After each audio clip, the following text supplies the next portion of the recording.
محترم و مکرم ناظرین، السلام علیکم ورحمۃ اللہ۔ دور جدید میں انسانیت پہ جو بڑے مظالم ہوئے ہیں ان میں سے ایک بہت بڑا ظلم وہ ہے جس کا تعلق فلسطین سے ہے۔ فلسطین کی تاریخ بہت قدیم ہے۔ 3000 سال سے زیادہ ہوئے جب موسیٰ علیہ السلام نے بنی اسرائیل کو فرعون کی غلامی سے نجات دلائی، صحرائے سینا میں لے گئے، اور پھر اس کے بعد اللہ تعالیٰ نے بنی اسرائیل کو فلسطین اور آس پاس کے علاقوں میں اقتدار عطا فرمایا۔ لیکن لوگوں کی، بنی اسرائیل کی نافرمانیاں اور اللہ سے بغاوتیں جاری رہیں۔ چنانچہ عیسیٰ علیہ السلام جو 2000 سال پہلے تشریف لائے، جب انہوں نے عیسیٰ علیہ السلام کا بھی انکار کیا، یہاں تک کہ اپنی دانش میں انہیں صلیب پہ چڑھا دیا، ختم کر دیا، اس کے تقریباً 40-50 سال کے بعد 70 عیسوی میں قیصر ٹائٹس کے زمانے میں ان پہ زبردست مار پڑی، یہود پر، اور رومن ایمپیررز نے فیصلہ کیا کہ ان کو یروشلم سے ہمیشہ ہمیشہ کے لیے نکال دیا جائے۔ اس کے بعد ایک 600-700 سال کے بعد اللہ تعالیٰ نے جب اس علاقے پر اسلام کی روشنی پھیلا دی، اس وقت حضرت عمر کے زمانے میں جب یروشلم پھر اسلام کے زیر سایہ آیا، تو مسلمانوں نے ان یہود کے ساتھ نرمی کا اور انسانیت کا رویہ اختیار کیا، ان کو دوبارہ وہاں پر بسنے کی اجازت دی۔ لیکن یہود جنہوں نے بار بار اللہ کے ساتھ بدعہدی کی، بغاوتیں کیں، انبیاء کو قتل کیا، ہم ٹھونک کے کہا کہ ہم نے عیسیٰ علیہ السلام کو جو خدا کے نبی ہیں ہم نے انہیں قتل کیا ہے، اس طرح کی باتیں کی، حضرت مریم پر الزام لگایا۔ مسلم دور میں ان کے ساتھ اچھا سلوک کیا گیا، جبکہ یورپ میں ہمیشہ ان کے ساتھ برا سلوک کیا جاتا رہا۔ چنانچہ وہاں یہودی بھی تھے۔ 1917 میں بالفور، یہ حکومت برطانیہ کے فارن منسٹر تھے، یہود کا بہت زیادہ انفلوئنس تھا ان کے اکنامک کلاؤٹ کی وجہ سے۔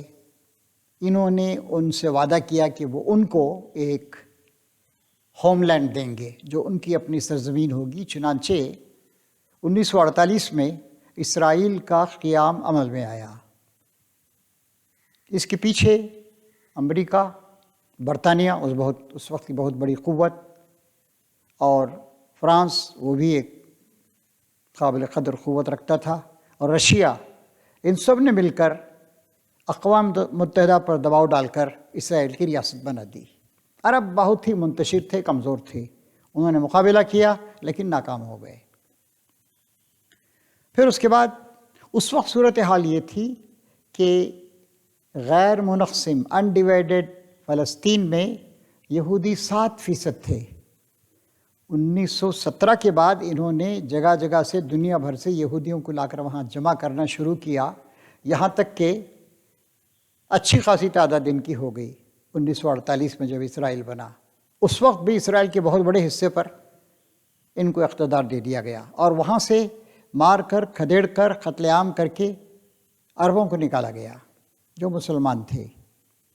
1948 میں بھی جب آس پاس کی کمزور حکومتوں نے، عرب حکومتوں نے جنگ کی تو اس میں ناکام ہوئے اور حصے پر قبضہ کر لیا۔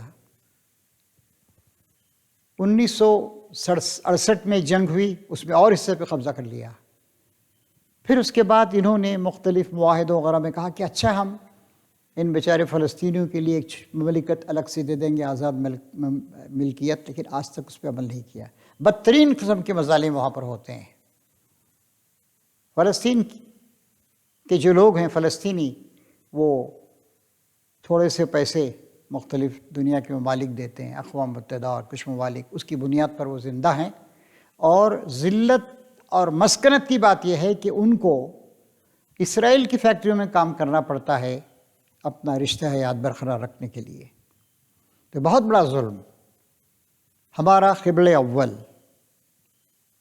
آپ کو یاد ہوگا کہ مدینہ تشریف لے جانے کے بعد اللہ تبارک و تعالیٰ نے خانہ کعبہ جو اولین قبلہ تھا، اول ترین، اس کو بحال کیا تھا۔ چنانچہ اس وقت تک قبلہ اول کہلاتا ہے فلسطین، اور مسجد اقصیٰ وہ قبلہ اول تھی۔ وہ بھی گویا ان کے اقتدار میں آ گیا ہے۔ اس امریکہ ان کا بہت بڑا حامی ہے۔ امریکہ میں چونکہ اکنامک اینڈ پولیٹیکل کلاؤٹ ہے یہودیوں کا، حالانکہ یہودی 2% سے زیادہ نہیں ہیں، اسی لیے وہاں کا کوئی پریسیڈنٹ ان کے پیسے کے بغیر، ان کی مدد کے بغیر وہ وہاں کا پریزیڈنٹ نہیں بن سکتا ہے۔ چنانچہ امریکہ مسلسل ان کی مدد کرتا رہا۔ جب بھی انہوں نے کوئی ظلم کیا، اقوام متحدہ کی سیکورٹی کونسل نے اس کو کنڈم کیا، تو اس طرح کے سارے ریزولوشنز کو ویٹو کرتا رہا امریکہ۔ اور اب جو ٹرمپ صاحب تشریف لائے ہیں، یہ تو گویا ان پہ بالکل ڈیپینڈنٹ ہیں یہودیوں پر۔ انہوں نے یروشلم کو راجدھانی اسرائیل کی مان لیا، جبکہ اس کے ایک حصے پہ قبضہ تھا، گویا اس کو ایک لیگل سٹیٹس عطا کر دیا۔ اور جو مسلسل عربوں کے، فلسطینیوں کے علاقوں پر قبضہ کر کر کے اپنے اقتدار کو بڑھا رہا ہے، ہر طرح سے اس کی مدد کی انہوں نے۔ یہ لوگ بیچارے جدوجہد کر رہے ہیں۔ آزادی انسان کا پیدائشی حق ہے، اللہ نے دی ہے، لیکن نئے نئے علاقوں پہ قبضہ ہو رہا ہے، انہیں بے دخل کیا جا رہا ہے، ان کے نخلستانوں سے، ان کے مکانوں سے، ان کے شہری علاقوں سے۔ تو ایک جدوجہد کر رہے ہیں بیچارے وہ لوگ، اور دنیا کے تمام آزادی پسند انسان وہ ان کی حمایت کرتے ہیں۔ اور یہ ہمارا بھی بڑا مسئلہ ہے، امت مسلمہ کا، انسانیت کا بھی مسئلہ ہے۔ حجۃ الوداع کے دن، جمعۃ الوداع کے دن، جو رمضان کا آخری جمعہ ہوتا ہے، جو آج ہے، اس پر دنیا بھر میں شرافت پسند انسان، انسانیت نواز انسان اور مسلمان،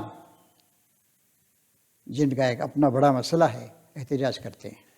صرف احتجاج سے کام نہیں چلے گا، ہمیں مسلسل فلسطینی بھائیوں کی مدد اور استعانت کرنے کے لیے کام کرنا چاہیے، اللہ سے دعا بھی کرنا چاہیے، اور یاد رکھنا چاہیے کہ جب تک ہم اسلام کے سچے پیرو اور انسانیت کے سچے خادم بن کر متحد نہیں ہوں گے، اس وقت تک